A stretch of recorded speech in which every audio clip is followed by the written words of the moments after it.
I was working for this tech startup, and they had a huge layoffs, as we know the startup life is, right?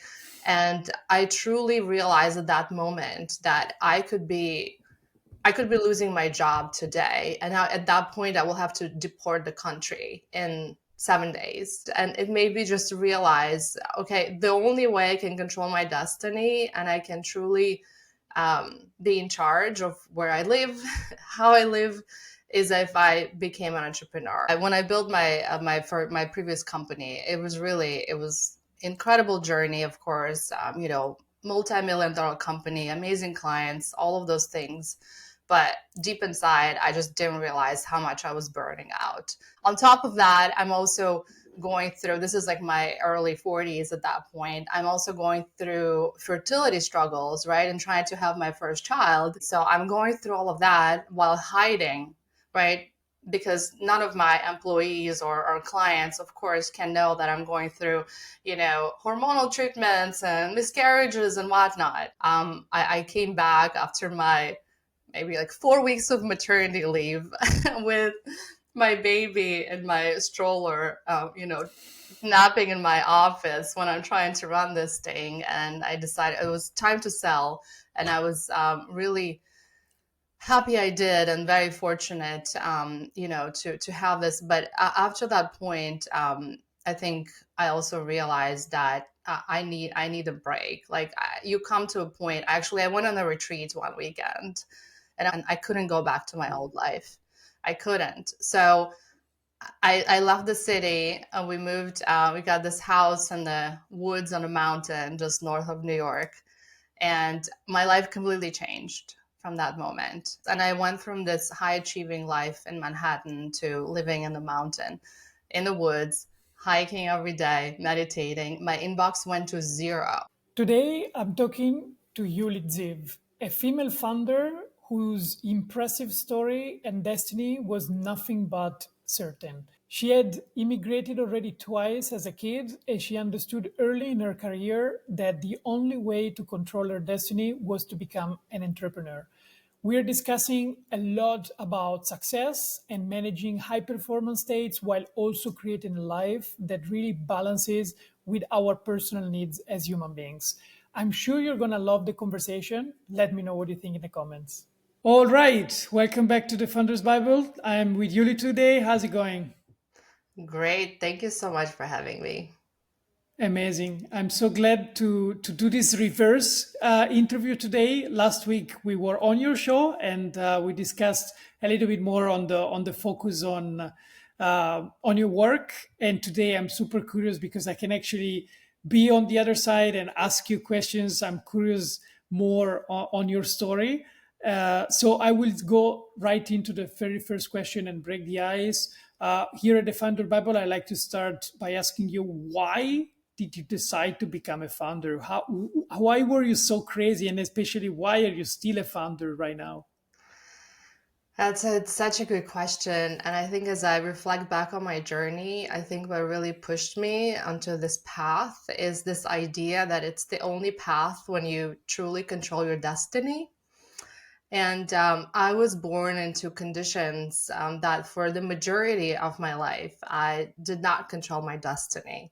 And I spent it pretty much in a fight or flight mode, just trying to survive. First, as a child, being born into the communist Russia in the 70s, living there until I was 15 as like the only Jewish kid in my entire school, suffering a lot from anti-Semitism, eventually escaping to Israel in 1991 in the middle of a war, and having to go through that experience when you live in a constant threat for your life. And finally, when I make it to New York, it was a different type of survival, even though I had this incredible freedom and really living in one of the best cities in the world. But at the same time, it was a different type of pressure, that success. And it was just a lot. So I would say majority of my life, but at the same time, it was also my time in New York because I came as an immigrant. I always had this kind of uncertainty, and at some point, I was working for this tech startup, and they had a huge layoffs, as we know the startup life is, right? And I truly realized at that moment that I could be losing my job today. And now at that point, I will have to deport the country in 7 days. So everything I built could have been gone. So again, that's survival mode. And it made me just realize, okay, the only way I can control my destiny and I can truly be in charge of where I live, how I live, is if I became an entrepreneur. And this is where what really pushed me to step on this path. I launched my first business in 2006. So it's been, I can't believe it's going to be almost 2 decades on this crazy entrepreneurial path, but I couldn't have it any other way because it's the only way where I can truly feel that I can fulfill my destiny. Wow. Wow, Yuli. I wasn't expecting that. I told you that just before this conversation, I on purpose didn't want to go deeper into your past, like on whatever I could study, so that it could be even more natural. Because for me, it feels like the more we get into the flow, the better also for the audience this conversation can be. And as soon as you just said this journey, I was like, whoa, and I write in public that I suffered, and I complained that I was only focusing on the toxic asshole part of your story, and I didn't have anything of the previous one. It's like, okay, okay, then as usual, humbling hat, and it's like, okay, back to work. Listen, it's not a journey that I wish to everyone. But I feel like it really gave me such an incredible perspective. It's almost like when you start your life at the worst, right? Everything from there kind of gets better, and you just have such an appreciation for everything that happens after. Like every little moment, I'm just like, today my life could have been more different. And just to kind of fast forward, I was able to build a pretty large business, sell it as a solo female founder, have this nice exit moment. So there's definitely like a happy ending. I mean, it's not ending yet. I jumped into another startup since then, but I got that kind of like full closure. Okay, I can actually do it. I can go from this very bottom where you live in fear and where you're so you're so closed off, like emotionally, physically. I was just like, I was such a shy and introvert child. You won't believe it. It would be hard for me to actually get words out of my mouth at some point of my life, and then come to this state that I was living in New York City. I was building my startup. I was having some of the largest brands in the world as my clients, and then selling it again as like a female founder, bootstrapped solo entrepreneur. I kind of defied all the statistics, and it gave me like a really true pleasure in doing so. I think some of us, unfortunately, raised with this culture, like, oh, you have to suffer for your success. And for many years, I was conditioned as well. But I also took pride in it. Okay, look where I've come from. And yes, it was a hard journey, but I kind of made it. So that's like the first phase. You said we're not talking about successes, but I didn't want to put a little bit of, brightness into this conversation. Otherwise, it will be too dark, right? Yeah, But then the yeah. next roller coaster came, and we can talk about it later. Yeah, I'm curious to know. So you said something about being in control. And I would say this is probably one of the most recurrent, like main topics and main reason on why people became founders. I still have kind of like, like the time clipses and the thumbnails of all the conversation I already had. And pretty much anyone is like, because of freedom, because I know exactly what I want to do. And I'm kind of like, I become the outcome of my work. When did you acknowledge, like, when did you realize that this could be the tool? And when you said you turned from an introvert person into a founder, which definitely cannot be an introvert, like, how did you get there? what were the different kind of like points that you can now connect back and say, okay, this is when I acknowledged that old way couldn't work and I had to change it, and what drove you to change it? Yeah, I mean, it's such a good question because I think the second biggest thing in entrepreneurship, and I think it's the fastest path of self-development. Yeah. And I mean, you can't become an entrepreneur without overcoming some of those things. And for me, because again, out of my survival mode, I always knew I have to be better. I have to grow. I have to learn new skills. So, I just remember when I came to America and everyone just was so great in self promotion and how people talk about themselves. They were just so natural. And part of me, I was so curious, like, how did they do that? And I didn't realize that people actually take kids have public speaking classes at schools, and it's part of the culture, right? And I said, okay, I need to catch up. So I actually went and took public speaking classes at NYU. And, you can do those things. Like I realized pretty quickly where my skill gaps were. And because I wanted it so much, because I had no choice, I would be deported right out of the country. So if I wanted to keep this dream, I had to catch up. So that's where kind of the self-development work began. I mean, part of it was taking public speaking classes. Another part was going on a solo journey to India for a few weeks and traveling and, learning yoga and meditation from some of the best teachers and learning. I always had that spiritual side in me. I call myself a closeted spiritualist. When I, for many years, it was kind of like a taboo in the business world to talk about those things, right? About some of those practices. But as a child, I actually had that from a very early age. Somehow I discovered meditation when I was 12. I studied astrology when I was 16. I got into yoga like in the 90s before yoga was a thing. So I always had this kind of curious side and connection to the spirit, but it was never connected to my business because I had those like two different personas. But I think that spiritual side really helped me completely unconsciously. I didn't have a plan. Like I see now, it's easy to kind of look back and say, okay, this is what I was doing. But back then, it was just kind of like guided by my spirit and most importantly, by my survival drive.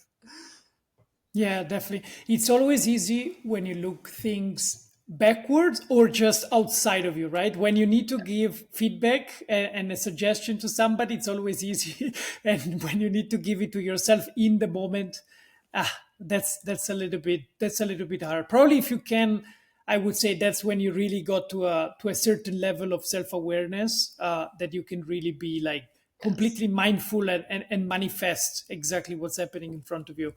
Drive me through the next steps of your journey. Then you anticipated a little bit, there's another roller coaster in the story. Curious There to hear always that. is. There always is. There's chapters in my story. Well, listen, when I built for my previous company, it was incredible journey. Of course, multi-million dollar company, amazing clients, all of those things. But deep inside, I just didn't realize how much I was burning out. And I think it happens so many like high functioning individuals, right? We just kind of like drive ourselves too. We squeeze as much as we can. We push ourselves.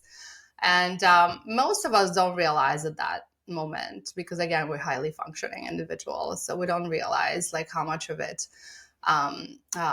harm we do to ourselves. And especially when you're like still younger, so a lot of those things might not like manifest in diseases like it happens in a later age, right? So you just kind of you roll with it and you think that's normal. And on top of that, I think is also being a woman, I mean, to add more complexity to the situation. So imagine me kind of like this high achieving a startup founder, solo entrepreneur, bootstrapping my business, taking crazy risks because, the complexities of my business were like the cash flow was extremely, it was like a roller coaster on its own that I had to manage. So really high stress, high profile clients, high profile individuals that I work with on both ends as a marketplace. On top of that, I'm also going through, this is like my early 40s at that point. I'm also going through fertility struggles, right? And trying to have my first child which I didn't realize it's gonna be such an issue until, because I never actually wanted kids, and then at some point, I realized it is a path for me, and it wasn't easy. So I'm going through all of that while hiding, right? Because none of my employees or clients, of course, can know that I'm going through, hormonal treatments and miscarriages and whatnot. I came back after my maybe like 4 weeks of maternity leave with my baby in my stroller, napping in my office when I'm trying to run this thing. And I decided it was time to sell.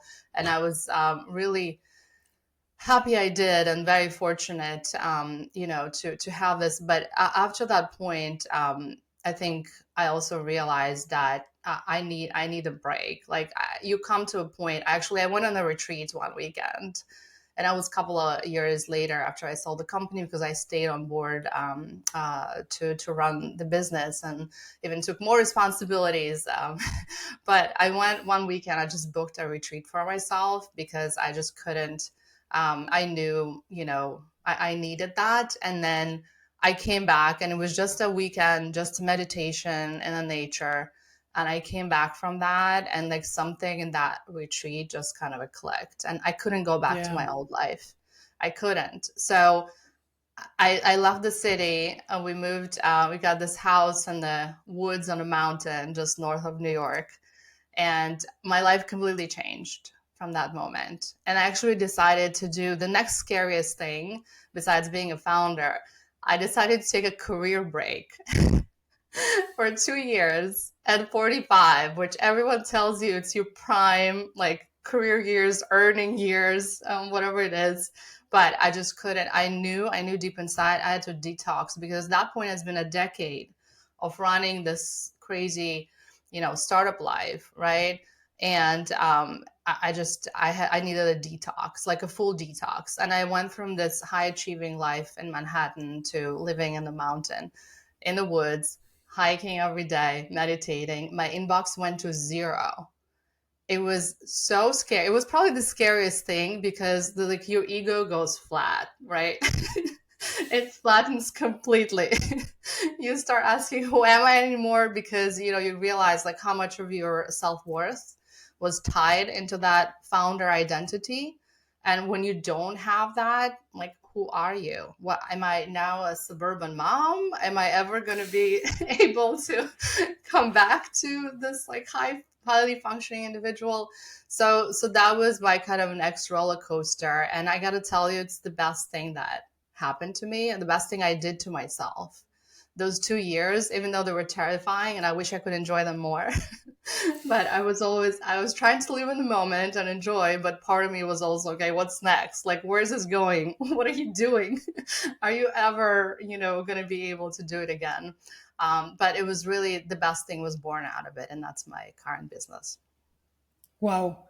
I love this, especially because, I mean, you're kind of living proof and you're showing me there's another way, and B, there's this kind of freedom of like taking actions that go against the tide and against the flow and against whatever people may think. And it seems to me like the people that are brave enough to take these actions, they never regret them. And I feel this is really like the point. I'm talking to so many founders that probably it's also like kind of how would you say, like proximity bias or some other kind of bias, because of course people that want to come here and talk about these topics, somehow they have already a different energy compared to the ones that are completely in denial, right? But to everyone that I talk to, there's always some kind of I decision of stepping out of the bus that was going out of the cliff and down.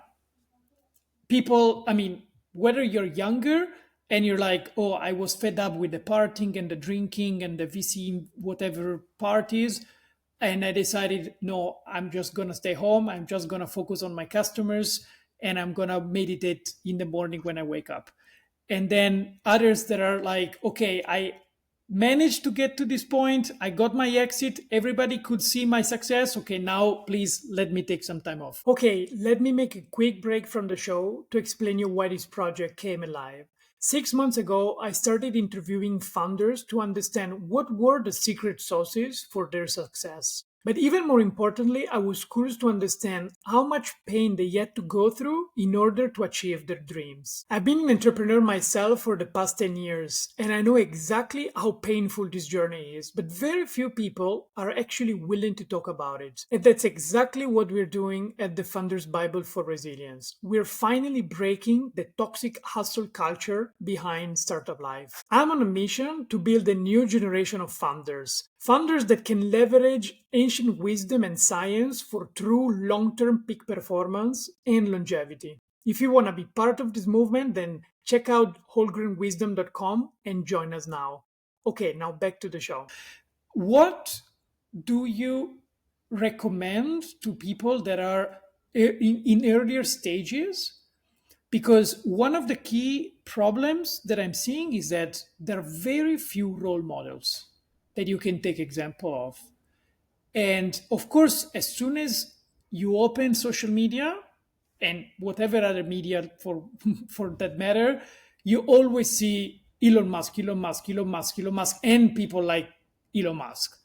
And it seems like there is kind of no other way. And the people that maybe took the decisions, they're not as popular for whatever reason. Maybe the algorithm doesn't promote their stories enough. I don't know what's the reason, but what can we do about it?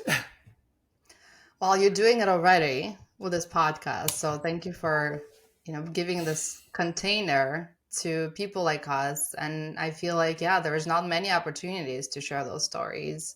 But the more we do it, even if we have like 10 listeners today, like I stopped caring about numbers because I think impact is more important. And sometimes impacting one or two people very deeply, that's all it takes to create that ripple effect. So I think we start small, but I encourage people. And when I talk to my peers and especially my female friends, go out there, just speak up. I think there's just so many blocks, internal blocks for sharing our stories. And it took me to get to this comfort zone when I can talk about those things, some of the hard things that happen, some of the things that are maybe not flattering, as a founder image, whatever it is, you dig deeper and you get more comfortable. And I think I see a shift, at least on LinkedIn. Like we're both pretty active. I just recently went back on LinkedIn. I was off it for like many, many years. And I see a shift. I definitely see people sharing more real stories. There's definitely an appetite for that. And I think that's the only platform that I'm seeing that's kind of encouraging Yeah. that, or the algorithm is somehow encouraging that. And that's very refreshing. And for you, what was the like? Were you? Is it because you made an exit that you could say, you know what? Now I have the authority and I have the credibility, I have the track record, and I just do the heck I want, or was it something else I before? mean, I wish it was my natural state, but it's not.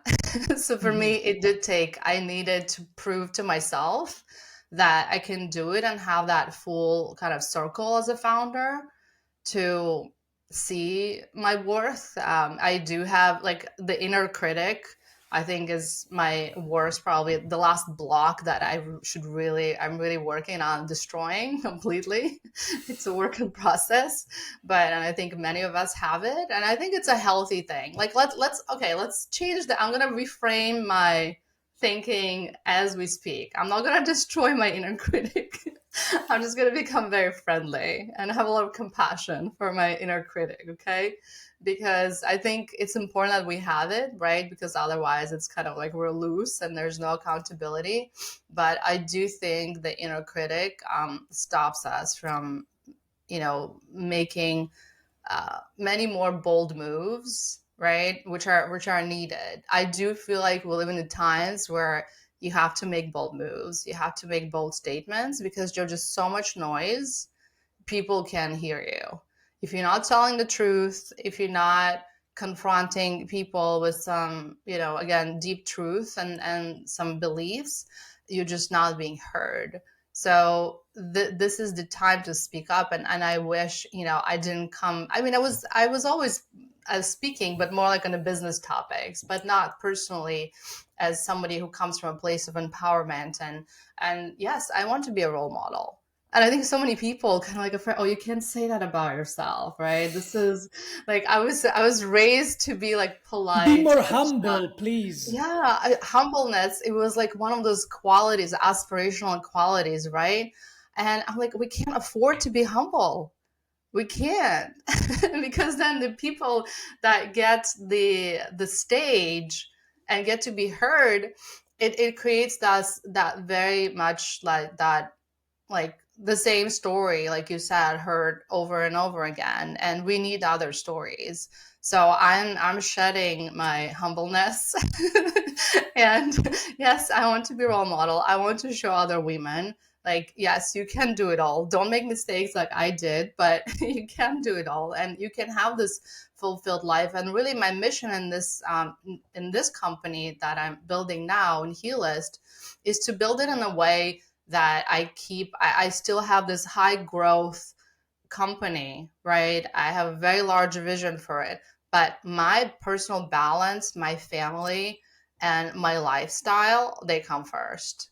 And I think it's just something, again, a lot of founders like don't talk about it, because, oh, you're supposed to have this image like startup first, right? That's what you want to tell to investors and your customers. They're always first. I'm sorry, I'm first, then my family, and this amazing lifestyle that I built that I don't want to lose again, because I want to live in abundance. I want to live in this kind of like constant flow, and then my company, because I can't fulfill my mission if those two things are not taken care of first. Yeah. Yeah, I keep reminding myself through reminding the others as well that this is kind of like the example that to me it resonated the most when I first heard it. You know, in on the plane when they explain you the safety measures and they clearly tell you first, in Yes. case of emergency, put the mask on yourself, and then eventually if there is need, you put it on the others. There is absolutely no way that you can do things and have the energy to do the things that you want for the others if you don't have oxygen, if you cannot breathe, if you cannot function, if you cannot see, if you cannot focus. So absolutely, absolutely super important. You're bringing me to one of the last questions that I have for you, which is, what is your current support system? Like, how do you deal with challenges? How do you stay focused? And I'm curious also if we have a little bit of time to go over how it changed eventually. So what was it first when you were into the hustle and bustle mood versus today, which is balanced approach?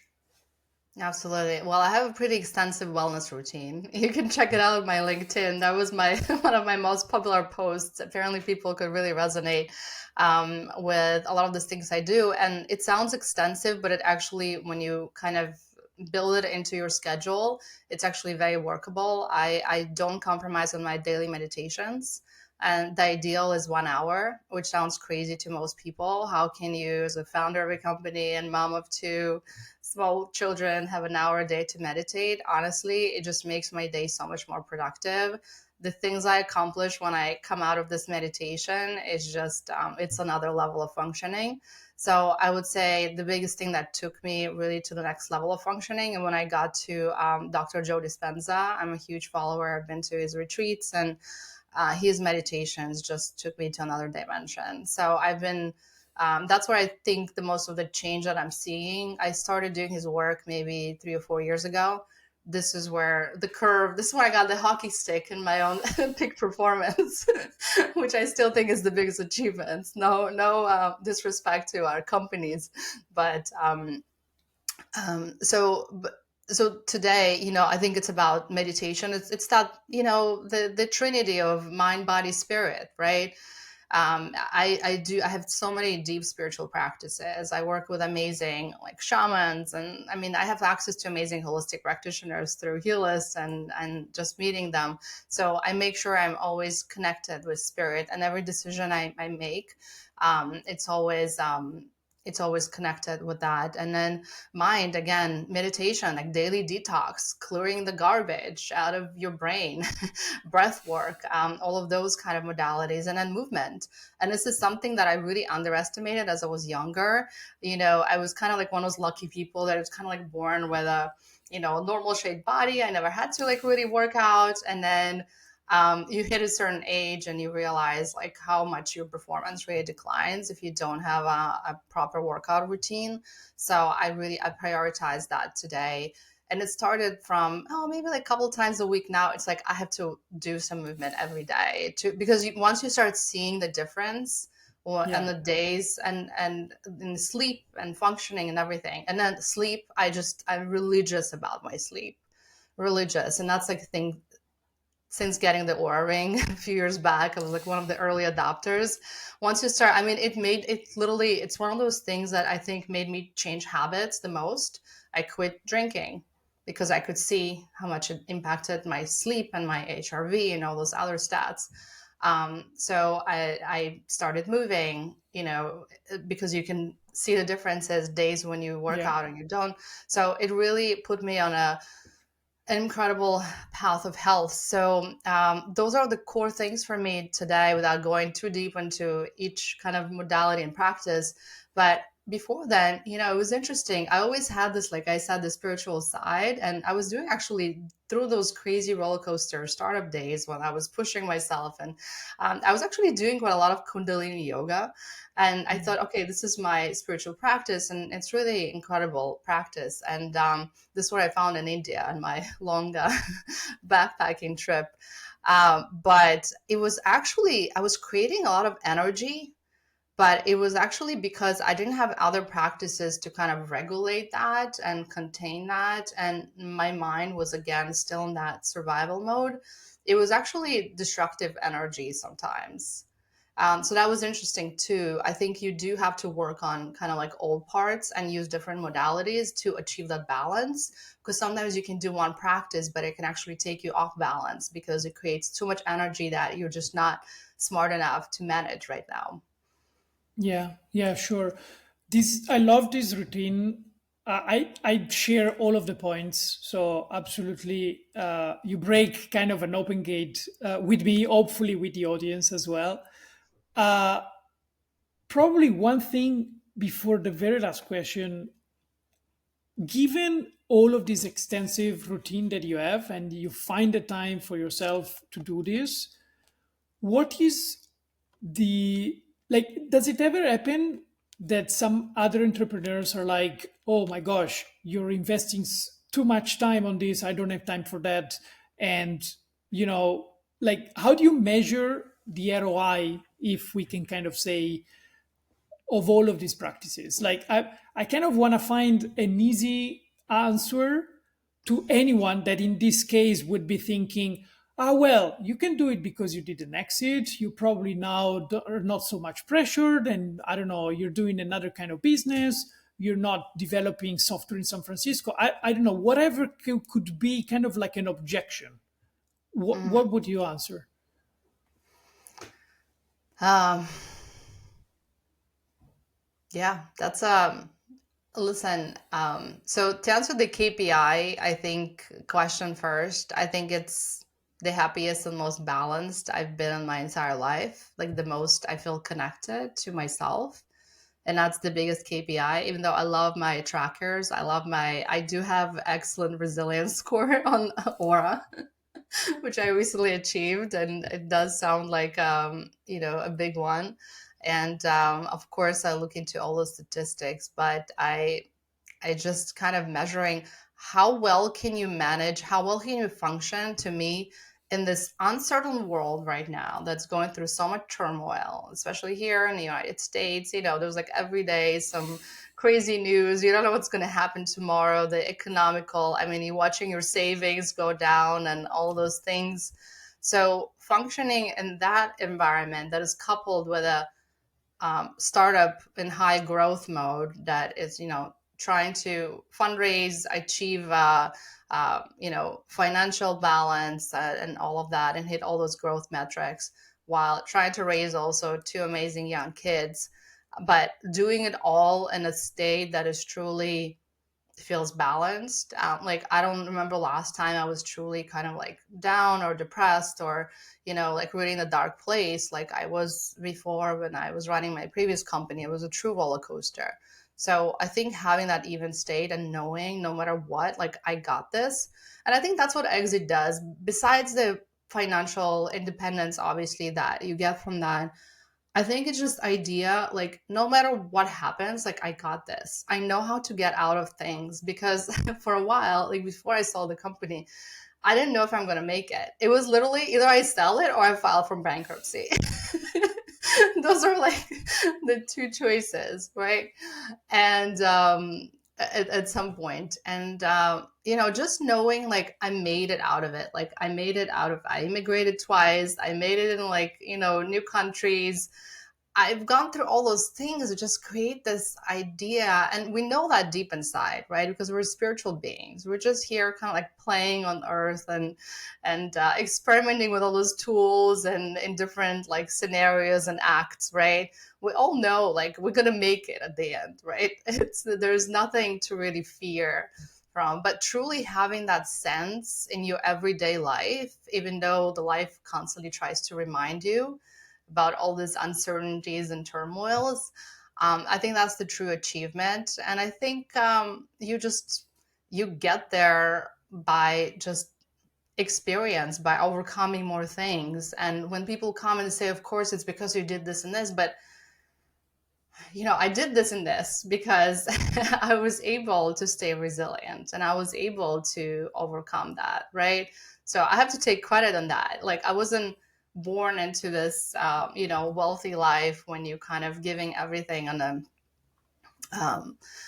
So I know that I know what you mean when people look at my life and say, well, it's easier because, but I think a lot of people get told that, and people don't realize like actually the hard work that we had to do on the inside to get to that stage, right? It's taken for granted. But how many people we've seen that they go through success and they still they still go down, or they don't find a balance, or they suffer from like depression, anxiety, right? Because then it creates like a whole other set of problems sometimes for people. So I think just maintaining that stability through the turmoil is really like the key indicator for me. And I know the same with the company. I don't have all the answers right now, but I'm not gonna, it's not, if I'm gonna spend like 10 hours every day trying to figure out, it's not gonna help, right? But if I spend an hour meditating, that's what's gonna make a biggest difference for me. And it's not because I feel like I can afford it, it's because I feel like I can't afford not to do it. Yeah, yeah, absolutely.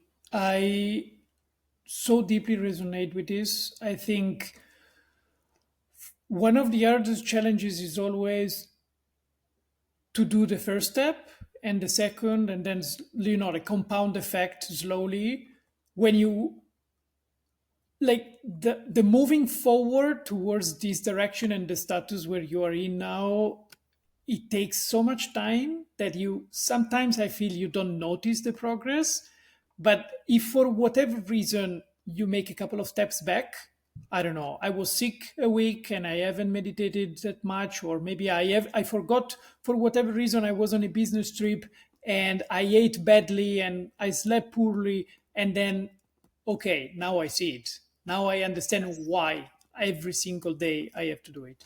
Yeah, absolutely. Well, thanks so much for sharing all of this wisdom, Yuli. It's been absolutely amazing. And you've been such an amazing guest that I don't even have to ask you the last question because you already answered. So, very, very grateful. And thanks so much. Thank you. It's been my pleasure.